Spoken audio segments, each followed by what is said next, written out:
अस्सलामु अलैकुम वरहमतुल्लाहि वबरकातुहू। मुझे उम्मीद है आप सब खैरियत से होंगे और आपने संडे को खूब एंजॉय किया होगा और मैंने भी एंजॉय किया था।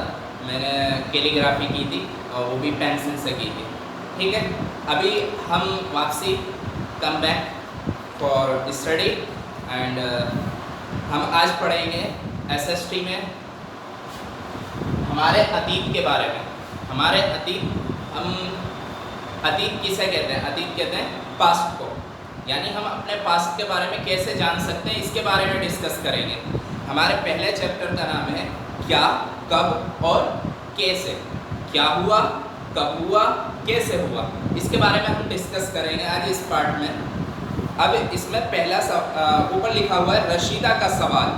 रशीदा कोई बच्ची थी किसी स्कूल में, उसने सवाल किया। रशीदा बैठी अखबार पढ़ रही थी, अचानक उसकी निगाह एक सुर्खी पर पड़ी। 100 साल पहले।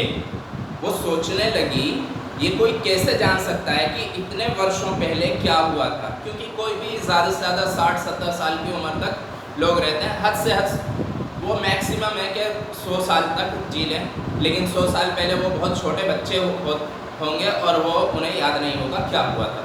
बहरहाल ये मुद्दा नहीं है। मुद्दा ये है कि हम कैसे पता लगाएं।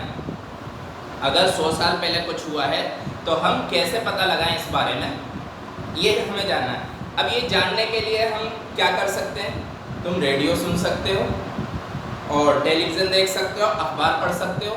ये बहुत सारे ज़राए हैं जिनके ज़रिए हम क्या कर सकते हैं, पास्ट के बारे में नॉलेज हासिल कर सकते हैं कि पीछे क्या हुआ था, 100 साल पहले क्या हुआ था। हमारी बुक्स हमारे लिए अवेलेबल हैं और बहुत सी चीज़ें, यानी अखबार हुए और तुम्हारा टेलीविज़न हुआ, इनके ऊपर जो है प्रसारित होती रहती हैं चीज़ें कि किस वक्त में क्या हुआ था। हिस्ट्री के बारे में हमारे नाटक भी बनते हैं, जैसे कि बहुत सारे फेमस नाटक भी गुजरे हैं जिनके अंदर हम हिस्ट्री के बारे में जानते हैं। जैसे कि अभी फेमस नाटक जो चल रहा है अर्तुगरुल, उसके बारे में भी हम कि हमारी जो हिस्ट्री रही है उस्मानिया सल्तनत के बारे में हिस्ट्री वहाँ मौजूद थी, लेकिन हमें मालूम नहीं था अच्छी तरह से। अब हम जो है नाटक के ज़रिए हम क्या कर रहे हैं, वो नॉलेज हासिल कर रहे हैं, हिस्ट्री हासिल कर रहे हैं। तो ये क्या है, एक ज़रिया है हमारे लिए। टीवी क्या है, एक ज़रिया है। अखबार के ज़रिए हम, किताबों के ज़रिए हम बहुत सी नॉलेज हासिल करते हैं जो पास्ट में गुजरा है। चलिए अब हम अतीत के बारे में हम क्या जान सकते हैं इसके बारे में डिस्कस करते हैं। किताब में लिखा है अतीत के बारे में हम बहुत कुछ जाना जा सकता है, जैसे लोग क्या खाते थे, कैसे कपड़े पहनते थे, किस तरह के घरों में रहते थे। हम आखेटकों यानी शिकारियों, पशुपालकों, कृषकों, शासकों, व्यापारियों, पुरोहितों, शिल्पकारों, कलाकारों, संगीतकारों या फिर वैज्ञानिकों के जीवन के बारे में जानकारियाँ हासिल कर सकते हैं। यही नहीं, हम ये भी पता कर सकते हैं कि उस समय बच्चे कौन से खेल खेलते थे, कौन सी कहानियाँ सुना करते थे, कौन से नाटक देखा करते थे या फिर कौन कौन से गीत गाते थे। यानी कि हम बहुत कुछ जान सकते हैं पीछे के बारे में, जो 100 साल पहले, 200 साल पहले गुजरा है या 400 साल पहले गुजरा है, उन सब के बारे में हम बहुत कुछ जान सकते हैं। अब लोग कहाँ रहते थे? अब लोग कहाँ रहते थे? सबसे पहली बात तो जहाँ उन्हें सहूलत होती थी वहाँ लोग रहते थे। सबसे ज़्यादा सहूलत कहाँ होती है? यानी किनारों पर, दरियाओं के किनारों पर लोगों को फैसिलिटीज़ ज़्यादा अवेलेबल होती थी, क्योंकि पानी की सबसे बड़ी समस्या होती थी और पानी के बगैर हमारा गुजारा होना बहुत मुश्किल है, क्योंकि हम खेती में भी पानी का इस्तेमाल करते हैं, खाने पीने में भी पानी का इस्तेमाल करते हैं और बहुत सी ज़रूरियात के अंदर पानी का इस्तेमाल करते हैं। इसलिए पानी की किल्लत ना हो, इसलिए लोग जो है दरियाओं के किनारों पर अपना बसेरा करते थे, जिससे कि पानी आसानी से मुहैया हो जाए। अब हम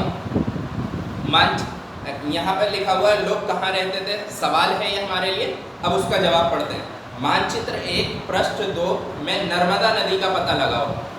पेज नंबर 2 पर क्या है, एक मानचित्र है यानी मैप है।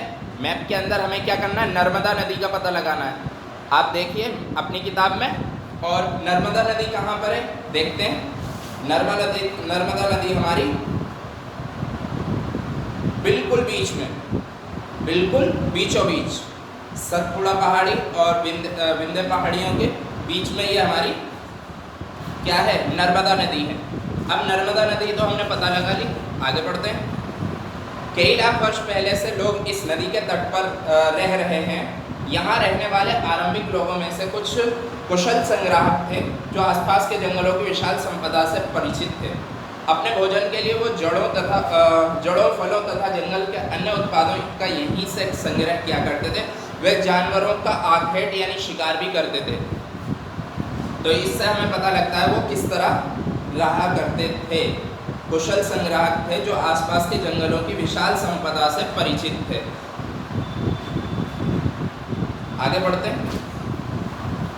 अब तुम उत्तर पश्चिम की ओर सुलेमान और किरथर पहाड़ियों का पता लगाओ। ये इस तरह बार बार जो है हमें क्या बताने की कोशिश कर रहा है, यानी कौन सी जगह कहाँ पर है और फिर हम उसको तलाश करेंगे और उसके बारे में पढ़ेंगे। ठीक है, तो अब आपको खुद ही पता लगाना है कौन सी पहाड़ी कहाँ पर है, यह आपका काम है मैप पर। ठीक है, और आपको एक मैप अपनी कॉपी में भी चिपकाना है और उसमें इन जगहों को क्या करना है, शो ऑफ करना है। जो जो ये आपको कह रहा है ना उत्तर पश्चिम में सुलेमान और किरथर पहाड़ियाँ, तो इसको आपको क्या करना है, कॉपी में एक मैप चिपकाना और उसमें आपको इनको शो ऑफ करना है। ठीक है, जितने भी ये आगे तक कह रहा है उन सब के बारे में। उत्तर पूर्व में गारो तथा मध्य में विंध्य पहाड़ियों का पता लगाओ। अब इनके बारे में ये बता रहा है। अभी ऊपर के बारे में पढ़ते हैं। पहले किरथर पहाड़ियों का पता लगा लिया था हमने। इसी क्षेत्र में कुछ ऐसे स्थान हैं जहाँ लगभग 8000 वर्ष पूर्व स्त्री पुरुषों ने सबसे पहले गेहूं तथा जौ जैसी फसलों का उपजाना आरंभ किया। उन्होंने भेड़ बकरी और गाय बैल जैसे पशुओं को पालतू बनाना शुरू किया। ये लोग गाँव में रहते थे, यानी इकट्ठे होकर रहते थे, उसको गाँव बना दिया करते थे। अब आगे उत्तर पूर्व में गारो तथा मध्य भारत में विंध्य पहाड़ियों का पता लगाना था हमें। उसमें उसके बारे में लिखा है, ये कुछ अन्य क्षेत्र थे जहाँ कृषि का विकास हुआ, जहाँ सबसे पहले चावल उपजाया गया। वे स्थान विंध्य के उत्तर में स्थित थे। अब इसके बारे में बताया कि खेती सबसे पहले कहाँ शुरू हुई थी इंडिया में, उसके बारे में इन लोगों ने हमें बताया है। मानचित्र पर सिंधु तथा इसकी सहायक नदियों का पता लगाने का प्रयास करो। सहायक नदियाँ उन्हें कहते हैं जो एक बड़ी नदी में मिल जाती हैं लगभग, यानी कि अब मैं देख के मैप में दिखाकर बताता हूँ। देखिए, यहाँ पर झेलम नदी है, फिर चेनाब है, फिर रावी है, फिर सतलुज है, और ये सारी नदियाँ मिलने के बाद क्या बन गई, सिंधु नदी बन गई। तो ये सिंधु नदी क्या है, मेन नदी है, यानी मुख्य नदी है। बाकी ये क्या है, सारी सहायक नदियाँ हैं। इसकी सहायक नदियाँ वो नदियाँ होती हैं जो मेन नदी में यानी मुख्य नदी में आकर मिल जाएं। इसी तरह हम ये भी कह सकते हैं, जैसे गंगा नदी है, ये गंगा नदी यहाँ से चल के इस तरीके से जा रही है, लेकिन गंगा में ये यमुना भी आकर मिल जाती है और यमुना में चंबल आकर मिल जाती है। ठीक है, तो ये क्या है, सहायक नदियाँ हैं। ठीक है, गंगा ये जा रही और यमुना ने इसको जोड़ दिया, तो यमुना कौन सी हुई, सहायक नदी हुई, क्योंकि गंगा तो सीधी चल रही है और यमुना इसमें जाकर मिल गई। तो यमुना नदी कौन सी, सहायक नदी कहलाएगी, किसकी, गंगा की। तो इस तरीके से सहायक नदी वो होती हैं जो दूसरी नदी में जाकर मिल जाएं। ठीक है, अभी इसने कहा है सहायक नदियां उन्हें कहते हैं जो एक बड़ी नदी में मिल जाती है। लगभग 4700 वर्ष पूर्व यानी 4700 ईयर्स पहले इन्हीं नदियों के किनारे कुछ आरंभिक नगर फले फूले। गंगा व इसकी सहायक नदियों के किनारे तथा समुद्र तटवर्ती इलाकों में नगरों का विकास लगभग 2500 वर्ष पूर्व हुआ। 2500 ईयर्स पहले, पूर्व यानी पहले। ठीक है, तो 2500 साल पहले क्या हुआ, इनके नगरों का विकास हुआ। विकास से मुराद क्या है, विकास से मुराद यानी फैसिलिटी ऐसी जो जीने लायक हों और उसमें तरक्की होना, यानी डेवलपमेंट होना। इंग्लिश में कहें तो डेवलपमेंट, वो विकास कहलाता है। मान लीजिए हमें आटा पीसने के लिए चक्की का इस्तेमाल करना है, हाथ वाली, अब उसके बजाय क्या आ गई, मशीन वाली चक्की आ गई, तो ये क्या है, डेवलपमेंट है, विकास है। मान लीजिए हमारे गलियां जो है कच्ची पड़ी रहती हैं हमेशा, उनमें खरंजे लगाना इस्तेमाल कर दिया, तो वो क्या है, वो है हमारा विकास। हमारी नालियों की फैसिलिटी बेकार थी, अब वो बेटर होने लगी, तो ये क्या है, विकास। इस तरह से छोटी छोटी चीज़ों के ज़रिए हमारा जो है विकास होना शुरू हुआ, यानी हमने जो है सिस्टमेटिक वे को अपनाया। चलिए आगे बढ़ते हैं। गंगा तथा इसकी सहायक नदी सोन का पता लगाओ। गंगा नदी अभी मैंने आपको दिखाई थी और वहीं एक सोन नदी भी है। सोन नदी क्या है? सहायक नदी है।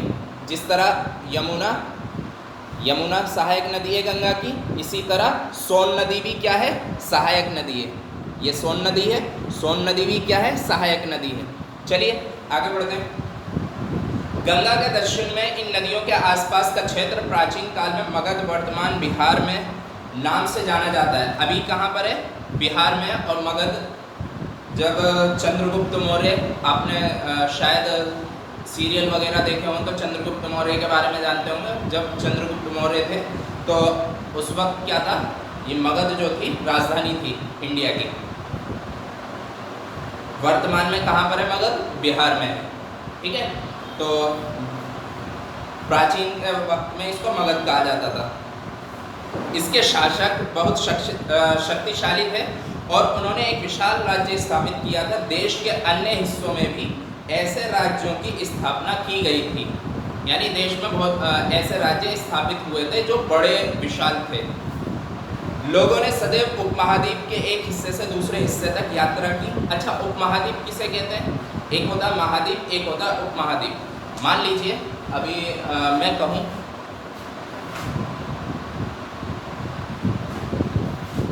ये हमारा क्या है? एशिया है।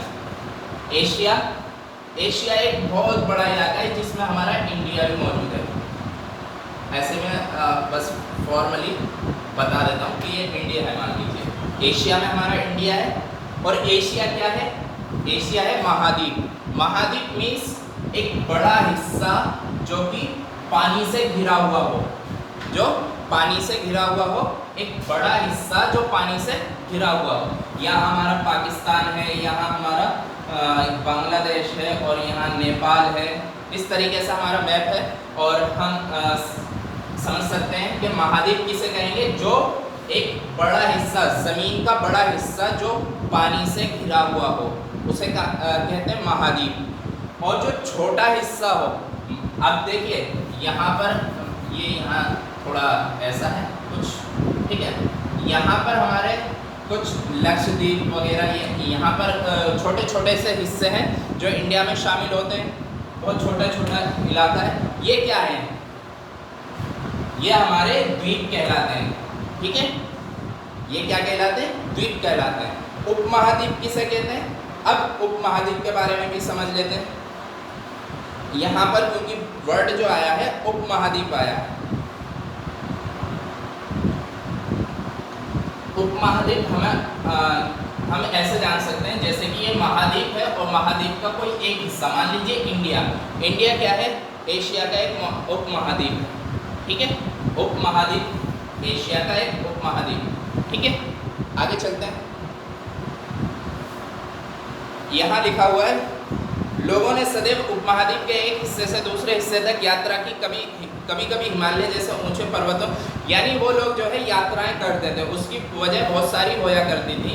मान लीजिए कभी कभी तो वो खाने की तलाश में, अच्छी जगह की तलाश में, या फिर सेनाएं जो है दूसरे इलाकों पर कब्जा करने के इरादे से, मतलब उनकी यात्राएं होया करती थी अक्सर। कभी कभी प्राकृतिक आपदाएं जैसे कि बाढ़ आ जाना या मतलब ज़मीन का धंस जाना, इस तरह की जो आपदाएं होती थी, प्राकृतिक आपदाएं, उनकी वजह से भी उन्हें यात्राएं करनी पड़ती थी। इसके बारे में आज लोग यात्राएं क्यों करते हैं? अब आज के बारे में, ये पहले की बात है, आज के बारे में बात कर रहे हैं। एक बार फिर से मानचित्र एक देखो। पहाड़ियाँ, पर्वत और समुद्र इस उपमहाद्वीप की प्राकृतिक सीमाएं का निर्माण करती हैं। ये क्या उपमहाद्वीप है?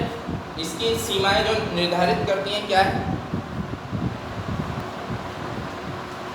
यहाँ हमारा ये कह सकते हैं जो उपमहाद्वीप प्राकृतिक लिखा जो है, उपमहाद्वीप की प्राकृतिक सीमा का निर्माण करते हैं। हालांकि लोगों के लिए इन सीमाओं को पार करना आसान नहीं था, यानी बहुत मुश्किल काम था सीमाओं को पार करना, क्योंकि पहाड़ी वगैरह बहुत सारी चीज़ें आया करती थी बीच में। जैसे कि मान लीजिए हिमालय है, अब हिमालय को पार करना यह आसान काम नहीं है।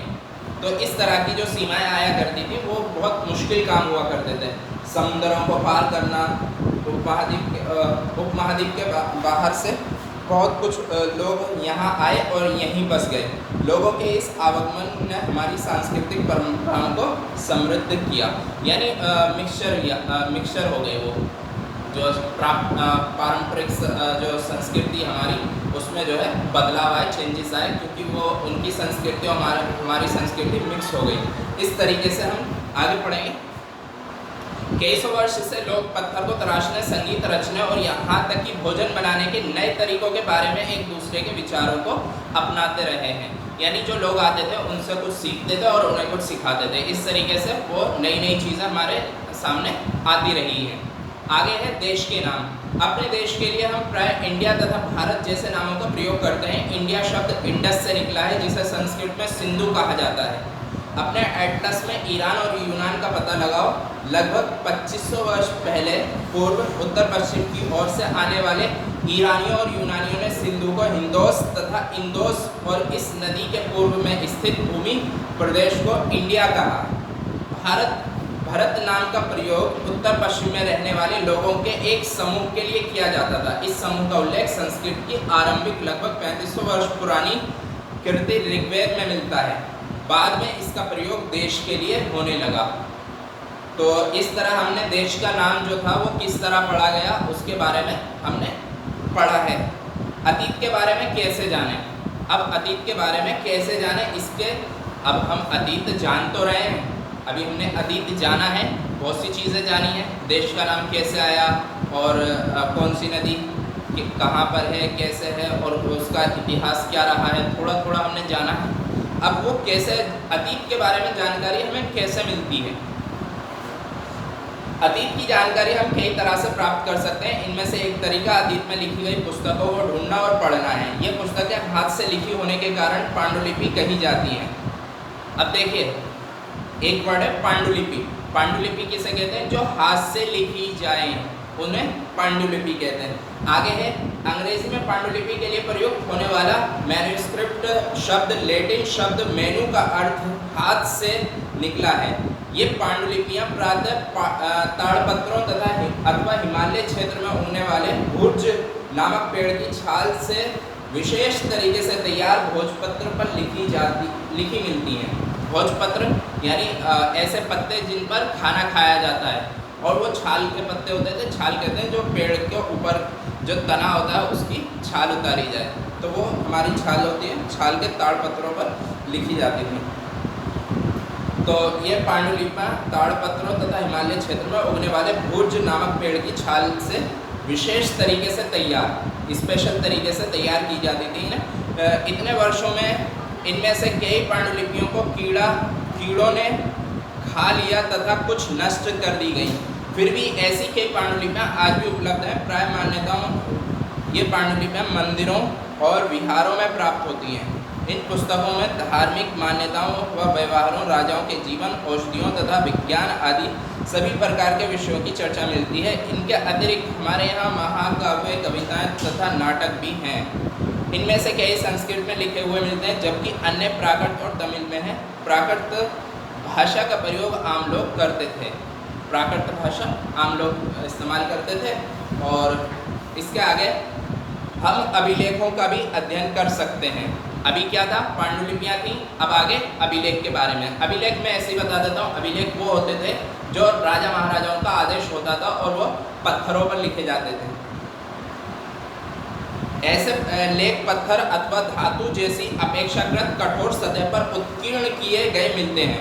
कभी कभी शासक तथा अथवा अन्य लोग अपने आदेशों को इस तरह उत्कीर्ण करवाते थे ताकि लोग उन्हें देख सकें, पढ़ सकें तथा उनका पालन कर सकें। कुछ अन्य प्रकार के अभिलेख भी मिलते हैं जिनमें राजाओं तथा रानियों सहित अन्य स्त्री पुरुषों ने भी अपने कार्यों का विवरण उत्कीर्ण करवाए हैं। उदाहरण के लिए प्राय शासक लड़ाइयों में अर्जित विजयों का लेखा जोखा रखा करते थे। तो अब हम आगे पढ़ेंगे। क्या तुम बता सकती हो कि कठोर सतह पर लेख लिखवाने के क्या लाभ थे, यानी क्या फ़ायदे थे? ऐसा करवाने में क्या क्या कठिनाइयाँ आती थी? अब हमें ये बताना है कि आखिर ऐसा जो करवाते थे इनसे फ़ायदा क्या होता था और क्या क्या मुश्किल आती थी ऐसा करवाने के लिए। तो सबसे पहले हम खुद भी सोच सकते हैं, एक पत्थर को जब हम उत्कीर्ण करेंगे यानी खोदेंगे उसको बिल्कुल बारीकी के साथ, तो बहुत मेहनत लगती है, यानी कभी कभी ज़रा सा हिलते वो पूरा बेकार हो जाता है।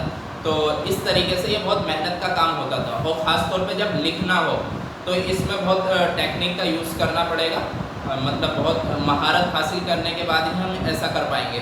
तो इसलिए बहुत इसमें कठिनाइयाँ आ सकती हैं, इसके बारे में आपको सोचना है क्या क्या कठिनाइयाँ आ सकती हैं। इसके अतिरिक्त अन्य कई वस्तुएं अतीत में बनी और प्रयोग में लाई जाती थी। ऐसी वस्तुओं का अध्ययन करने वाला व्यक्ति पुरातत्वविद कहलाता है। अब पुरातत्वविद जो लोग होते हैं, यानी कि जो इतिहासकार होते हैं, जो पुरानी चीज़ों को खोजते हैं, वो क्या करते हैं, वो असल में पुरातत्वविद पत्थर और ईंट से बनी इमारतों के अवशेषों, चित्रों तथा मूर्तियों का अध्ययन करते हैं। वे औजारों, हथियारों, बर्तनों, आभूषणों तथा सिक्कों की प्राप्ति के लिए छानबीन तथा खुदाई भी करते हैं। इस तरीके से वो असल में हिस्ट्री के बारे में जानने के लिए बहुत सी मेहनतें करते हैं, यानी कुछ भी हासिल मतलब बगैर मेहनत के नहीं होता, वो तो मेहनत करनी पड़ेगी। खैर चलिए आगे बढ़ते हैं। खुदाई भी करते हैं और ऐसी वस्तुएं ढूंढ के भी निकालते हैं, इन्हें पुरातत्वविद कहते हैं। क्या पुरातत्वविदों को बहुधा कपड़ों के अवशेष मिले होंगे? पहले तो ये बहुधा क्या चीज़ है इसके बारे में समझते हैं। पुरातत्वविद जानवरों, चिड़ियों तथा मछलियों की हड्डियां भी ढूंढते हैं। इससे उन्हें ये जानने में भी मदद मिलती है कि अतीत में लोग क्या खाते थे। वनस्पतियों के अवशेष बहुत मुश्किल से बच पाते हैं। यदि अन्न के दाने अथवा लकड़ी के टुकड़े जल जाते हैं, वो जले हुए रूप से बचे रहते हैं। क्या पुरातत्वविदों को बहुधा कपड़े के अवशेष मिले होंगे? बहुधा यानी जो नष्ट हो जाते हैं कपड़े, उनके अवशेष। पांडुलिपियों, अभिलेखों तथा पुरातत्व से ज्ञान जानकारियों के लिए इतिहासकार प्राय स्रोत शब्द का प्रयोग करते हैं। स्रोत यानी हमारा सोर्स कह सकते हैं, सोर्स। इतिहासकार उन्हें कहते हैं जो अतीत का अध्ययन करते हैं। जो अतीत का अध्ययन करते हैं उन्हें इतिहासकार कहते हैं, और जो खोजबीन करते हैं वो पुरातत्वविद कहलाते हैं। ठीक है, इन दोनों में थोड़ा सा डिफरेंस है, इसको समझ लीजिए। पुरातत्वविद जो पुरानी चीज़ों को तलाश करते हैं, खुदाई करते हैं, और उस तलाश में जो भी कुछ मिलता है उसके बारे में जो स्टडी करते हैं वो इतिहासकार होते हैं। ठीक है, तो आगे बढ़ते हैं। स्रोत से प्राप्त होते ही अतीत के बारे में पढ़ना बहुत रोचक हो जाता है, क्योंकि इन स्रोतों की सहायता से हम धीरे धीरे अतीत का पुनर्निर्माण करते जाते हैं, यानी दोबारा से उसको जिंदा करना तो गलत रहेगा, यानी हम उसको दोबारा से ईजाद करते जाते हैं, यानी उसके बारे में लिखना शुरू कर देते हैं सही तरतीब में और पुनर्निर्माण करते जाते हैं। अतः इतिहासकार तथा पुरातत्वविद उन जासूसों की तरह हैं जो इन सभी स्रोतों का प्रयोग सुराग के रूप में कर अतीत को जानने का प्रयास करते हैं। ठीक है, तो ये वो लोग होते हैं जो हिस्ट्री के लिए खूब मेहनत करते हैं, हिस्ट्री हमारे तक पहुंचाने के लिए। तो ये जो किताबें हैं हमारे पास, ये भी उनकी ही मेहनत है, जो हम आसानी से घर बैठकर, आसानी से स्कूल में बैठकर पढ़ पाते हैं। ठीक है, अतीत एक या अनेक, अतीत एक है या अनेक है, बहुत सारे हैं, तो इसके बारे में पढ़ लेते हैं। क्या तुमने इस पुस्तक के शीर्षक हमारे अतीत पर ध्यान दिया है? यहाँ अतीत शब्द का प्रयोग बहुवचन के रूप में किया गया है। ऐसा इस तथ्य की ओर ध्यान दिलाने के लिए किया गया है कि अलग अलग समूह के लोगों के लिए इस अतीत के अलग अलग मायने थे, यानी अतीत जो है सबके लिए अलग अलग था, ऐसा नहीं कि एक जैसा अतीत था। अब एग्जाम्पल दिया है यहाँ पे, उदाहरण के लिए पशुपालकों तथा कृषकों का जीवन राजाओं तथा रानियों के जीवन से तथा व्यापारियों का जीवन शिल्पकारों के जीवन से बहुत भिन्न था, यानी हर कोई अपने पेशे में अलग था। राजा का जीवन जो है अलग तरह का था, व्यापारी का जीवन अलग था, तो इस तरीके से सबका अलग अलग था। तो उनके जो हिस्ट्री थी, यानी उनका जो भी कुछ था वो सब क्या था, डिफरेंट था, अलग अलग। आगे पढ़ते हैं, तिथियों का मतलब। अगर कोई तुमसे, यहाँ आप पढ़ लीजिएगा, अगर कोई तुमसे तिथि के विषय में पूछे तो आप क्या शायद उस दिन तारीख, माह जैसे 2000 या इस तरह का जवाब दे पाएंगे। वर्ष की ये गणना ईसाई धर्म प्रवर्तक ईसा मसीह के जन्म की तिथि से की जाती है। अतः 2000 वर्ष कहने का तात्पर्य ईसा मसीह के जन्म के 2000 वर्ष के बाद से, यानी कि जो ईसा मसीह का जो जन्म हुआ था उसके 2000 वर्ष के बाद। ईसा मसीह के जन्म के पूर्व की सभी तिथियां ईसवी पूर्व, ईसा से पहले ईसवी पूर्व के रूप में जानी जाती हैं। इस पुस्तक में हम 2000 को अपना आरंभिक बिंदु मानते हैं। वर्तमान से पूर्व की तिथियों का उल्लेख करेंगे।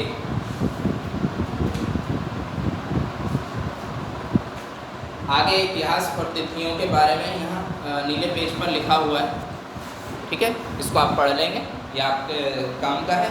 और आगे जो है कुछ बताया गया है क्या, कुछ सिंबल्स होते थे जब लैंग्वेज समझने की बात आती थी, जो चित्रकारियों के ज़रिए लैंग्वेज होती थी, तो वो इस तरीके से हम इसको भी पढ़ेंगे। ये आपका रीडिंग सेशन है, आप पढ़ेंगे, सेक्शन है, तो आप इसको पढ़ लेंगे। और हम नेक्स्ट क्लास में इसके आगे जो सवाल जवाब हैं इस पर चर्चा करेंगे और जो चीज़ें याद करने की हैं उसके बारे में बात करेंगे। चलिए मिलते हैं नेक्स्ट वीडियो में इंशाल्लाह। अस्सलाम वालेकुम।